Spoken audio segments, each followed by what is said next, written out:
नमस्कार, मेरा नाम है रंजना छाबड़ा। मेरे साथ करते हैं फेस योग की कुछ प्रैक्टिसेस। फेस योग माने कि आत्मविश्वास। फेस योग ना केवल चेहरे की सुंदरता को बढ़ाता है, ये आपके आत्मविश्वास को भी बढ़ाता है। ये माइग्रेन से भी छुटकारा दिलवाता है और ये तनाव से भी छुट्टी दिलवाता है। तो चलिए देखते हैं फेस योगा के कुछ टिप्स। नमस्कार, आज हम जानेंगे कानों की जो समस्या रहती है। कई बार कान में से सांसा की आवाज़ आती है या कानों में से कुछ सुनना कम हो जाता है या कान में कोई दर्द रहता है।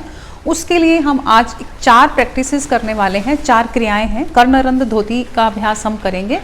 4 क्रियाओं के माध्यम से आप अपने कान की सभी समस्याओं से छुटकारा पा सकते हैं।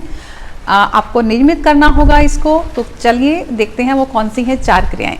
पहली क्रिया है, आपको अपनी इंडेक्स फिंगर को लेना है। इंडेक्स फिंगर को ध्यान रहे कि हाथ के नाखून कटे होने चाहिए, आपके नाखून साफ हो। तो आपको इस इंडेक्स फिंगर को अपने कान के अंदर डालना है और डालने के बाद आपको इसको गोल गोल घुमाना है कान के अंदर। लगभग 5 से 7 बार आप ऐसा कीजिए और उसके बाद एक झटके से इसको बाहर निकाल लेना है। तो पहली क्रिया में हम कान को इस तरह से उंगली को अंदर डालेंगे, इस तरह से गोल गोल घुमाएंगे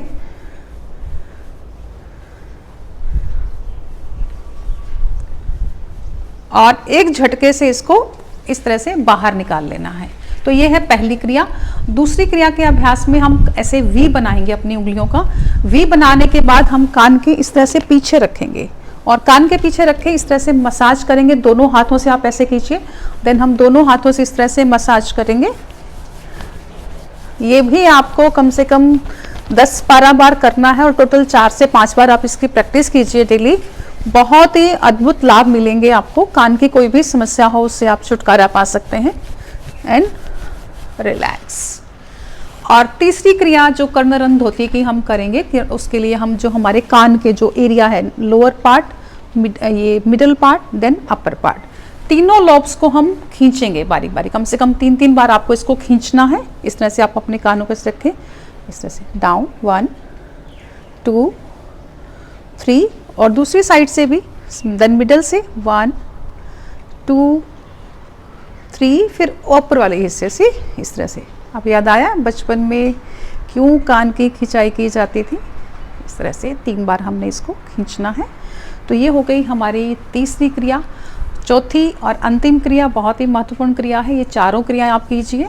इस तरह से अपनी 2 फिंगर रखें कान के पीछे। कान के पीछे रखना है 2 फिंगर को, दोनों कानों के पीछे रखना है। देन कान को बंद करना है। बंद करके एकदम से खोल देना है। कुछ सेकंड रखना है, 4 से 5 सेकंड आप कान को बंद रखें, फिर एकदम झटके से खोल देना है। इस तरह से एक बार फिर से देख लेते हैं। कान के पीछे हम इस तरह से दोनों फिंगर्स को रखेंगे और कान के पर्दे से इसको बंद करेंगे। जो कान का कैप है उससे हमने कान को बंद किया और एकदम से झटके से खोल देंगे। ऐसा हमें 3 से 4 बार प्रैक्टिस जरूर करना है। आप नियमित रूप से इसका अभ्यास कीजिए, कर्णरंध्र धोती का अभ्यास कीजिए। देखिए आपको बहुत जल्दी आपकी कान की समस्याओं से छुटकारा मिलेगा। धन्यवाद।